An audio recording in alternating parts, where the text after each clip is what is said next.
warmly welcome you in Pakistan, Sindh. Merbani. Which disease you saw in rain affected and flood affected people? Which disease you saw?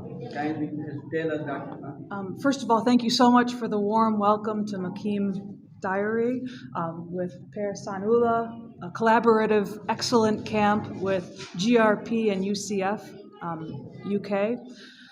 As in other locations in Sindh, mostly I've seen acute upper respiratory illnesses, pneumonias, inner ear infections, outer ear infections, many different gastrointestinal, diarrheal illnesses, bloody and non-bloody, extensive skin infections, fungal, bacterial, scabies, different scalp conditions. We continue to see high rates of malaria and worsening severe and moderate acute malnutrition, as well as other typical childhood illnesses, allergies, febrile seizures, seeing a good amount of hepatitis, unfortunately, too.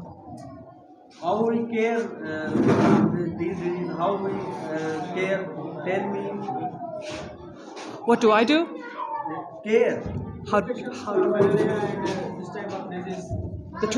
The treatments? Yes, treatments and precautions Treatments and for medication? malaria and protections from malaria. And Oh. other disease. Mostly I've learned from the local doctors starting in Dadu how the treatment that's successful here for malaria and precautions in the tents or villages from malaria.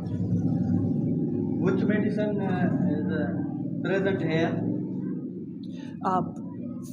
For me, I use the antibiotics that still work very well for ear infections and pneumonia, and the creams and antibiotics for skin infections are also similar to around the world for the same conditions.